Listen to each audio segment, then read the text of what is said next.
श्री रामचरितमानस।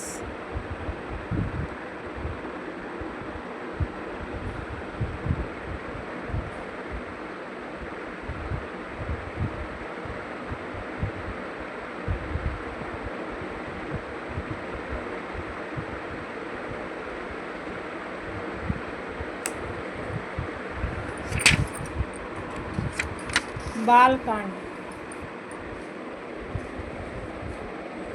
अति गह गह बाजने बाजे, सबहि मनोहर मंगल साजे।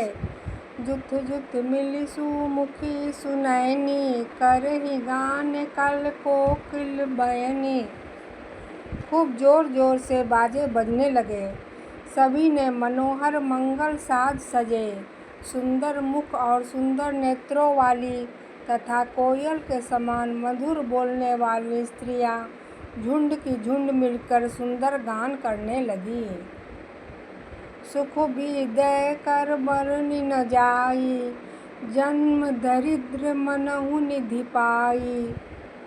विगत त्रास भय सिय सुखारी, जनु विदु उदयम चकोर कुमारी। जनक जी के सुख का वर्णन नहीं किया जा सकता, मानो जन्म का दरिद्री धन का खजाना पा गया हो। सीता जी का भय जाता रहा। वे ऐसी सुखी हुई जैसे चंद्रमा के उदय होने से चकोर की कन्या सुखी होती हैं। जनक किन्हीं कौशिकी परनामा, प्रभु प्रसाद धनु भंजऊ रामा। मोहि कृति कृति किन्हीं दोहु भाई, अब जो उचित सो कहिए गोसाई। जनक जी ने विश्वामित्र जी को प्रणाम किया और कहा, प्रभु ही की कृपा से श्री रामचंद्र जी ने धनुष तोड़ा है। दोनों भाइयों ने मुझे कृतार्थ कर दिया। हे स्वामी, अब जो उचित हो सो कहिए। कह मुनि सुनु नर नाथ प्रवीणा, रहा विबाहु चाप आधीना। टूटत ही धनु भयउ विबाहु, सुर नर नाग बिदित सब काहू। मुनि ने कहा, हे चतुर नरेश, सुनो। यों तो विवाह धनुष के अधीन था, धनुष के टूटते ही विवाह हो गया। देवता, मनुष्य और नाग सब किसी को यह मालूम है। दोहा। तदपि जाई तुम करहूँ अब, जथा वंश भय बारू। बुझि विप्र कुल वृद्ध गुर, वेद विदित आचारू।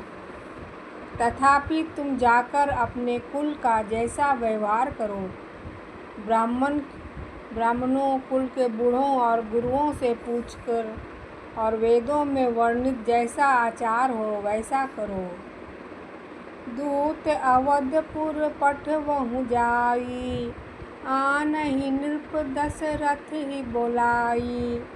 मुदित राव कहि भलहि कृपाला, पठय दूत बोली तेहि काला। जाकर अयोध्या को दूत भेजो, जो राजा दशरथ को बुला लावे। राजा ने प्रसन्न होकर कहा, हे कृपालु, बहुत अच्छा। और उसी समय दूतों को बुलाकर भेज दिया। बहुरी महाजन सकल बोलाए, आई सबहि सादर सिर नाए। हाट बाट मंदिर सुरबासा, नगरु सवारहु चारहु पासा। फिर सब महाजनों को बुलाया और सबने आकर राजा को आदर पूर्वक सिर नवाया। राजा ने कहा, बाजार, रास्ते, घर, देवालय और सारे नगर को चारों ओर से सजाओ। हर्षी चले निज निज गृह आए, पुनि परिचारक बोली पठाए। रचहु विचित्र बितान बनाई, सिर धरि बचन चले सचुपाई। महाजन प्रसन्न होकर चले और अपने अपने घर आए। फिर राजा ने नौकरों को बुला भेजा और उन्हें आज्ञा दी कि विचित्र मंडप सजाकर तैयार करो। यह सुन के वे सब राजा के वचन सिर पर धरकर और सुख पाकर चले। पठय बोल गुणी तिन्ह नाना, जे बितान विधि कुशल सुजाना। विदहि बंद तिन्ह किन्ह आरंभा, बिरचय कनक कदली के खंभा। उन्होंने अनेक कारीगरों को बुला भेजा जो मंडप बनाने में कुशल और चतुर थे। उन्होंने ब्रह्मा की वंदना करके कार्य आरंभ किया और पहले सोने के केले के खंभे बनाए।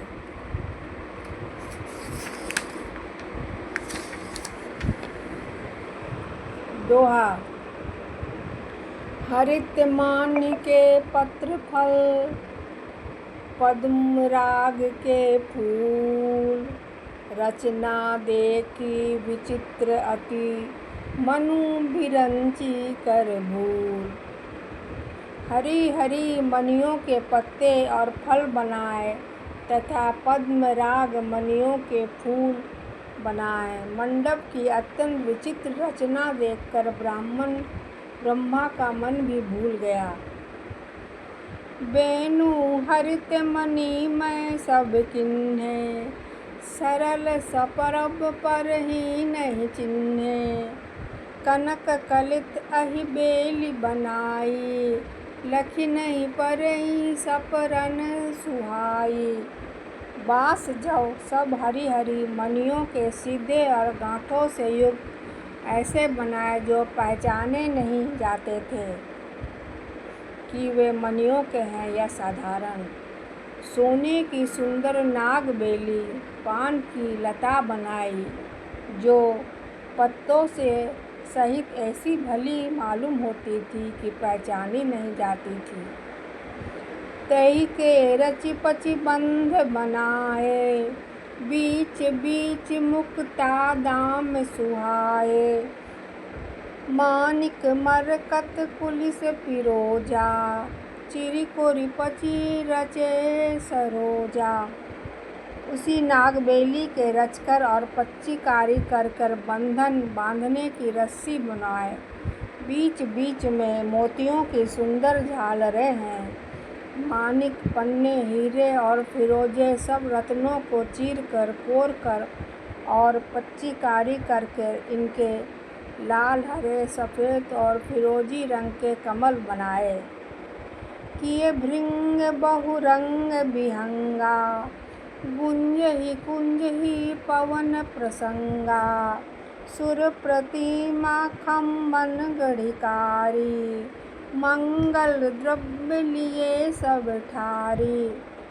भौरे और बहुत रंगों के पक्षी बनाए जो हवा के सहारे गूंजते और कूदते थे।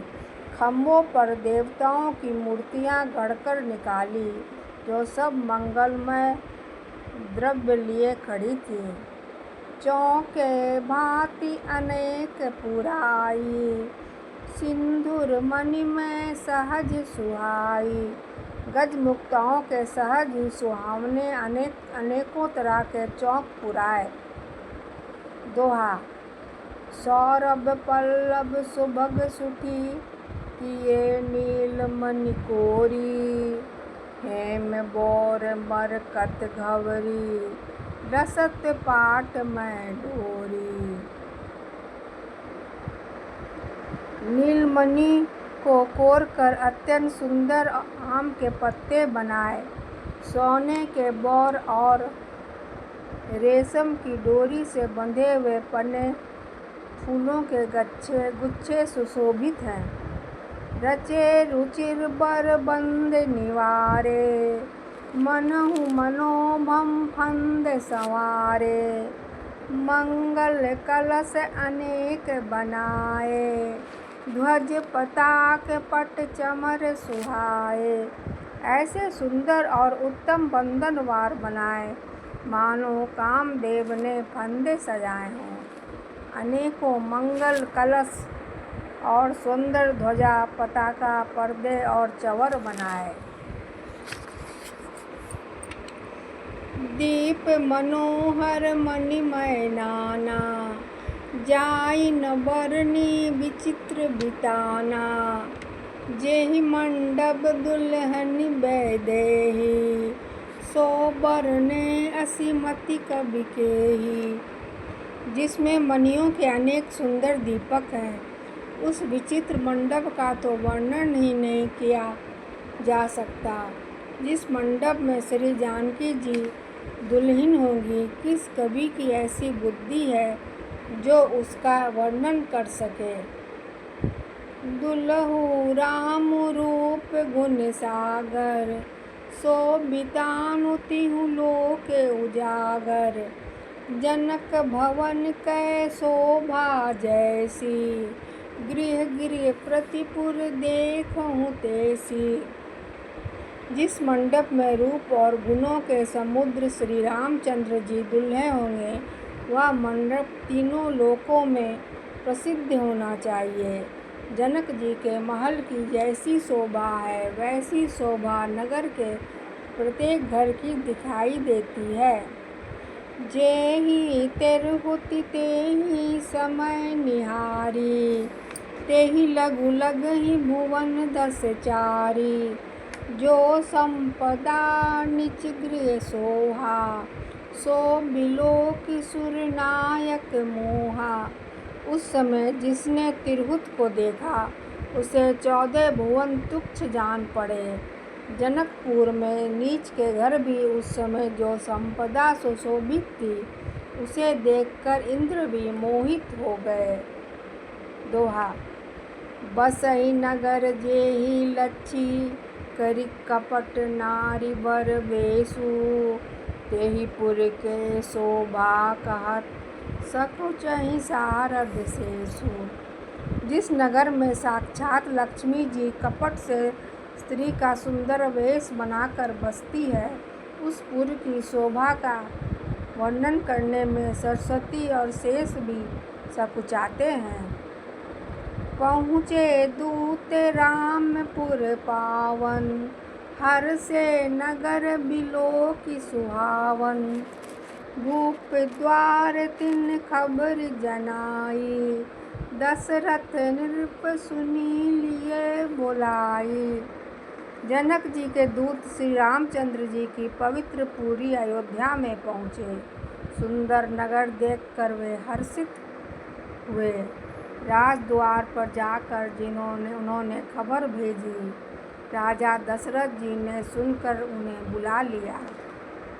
करि प्रणाम तिन्ह पाति दीन्हि, मुदित महिप आपू उठि लीन्हि। बारि बिलोचन बाँचत पाती, पुलक गात आई भरी छाती। दूतों ने प्रणाम करके चिट्ठी दी। प्रसन्न होकर राजा ने स्वयं उठकर उसे लिया। चिट्ठी बाँचते समय उनके नेत्रों में जल, प्रेम और आनंद के आंसू छा गया। शरीर पुलकित हो गया और छाती भर आई।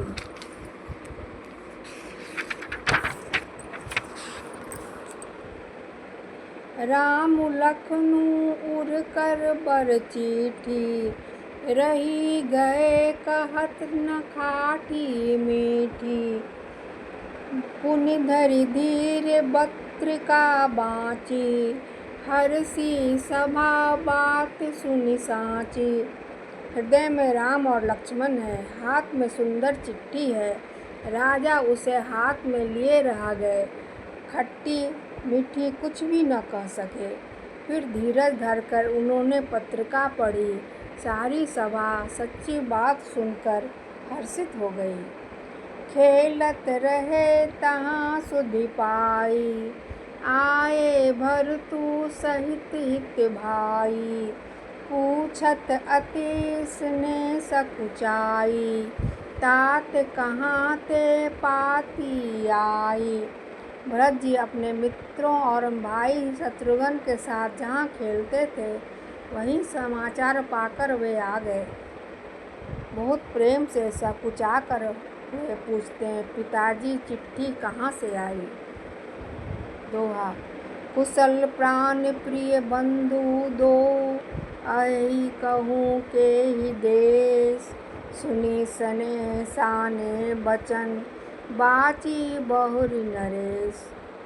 हमारे प्राणों से प्यारे दोनों भाई कहिए सकुशल तो हैं, और वे किस दशा में देश में हैं। स्नेह से सने ये वचन सुनकर राजा ने फिर से चिट्ठी पढ़ी। श्री राम जय जय राम, श्री राम जय जय राम।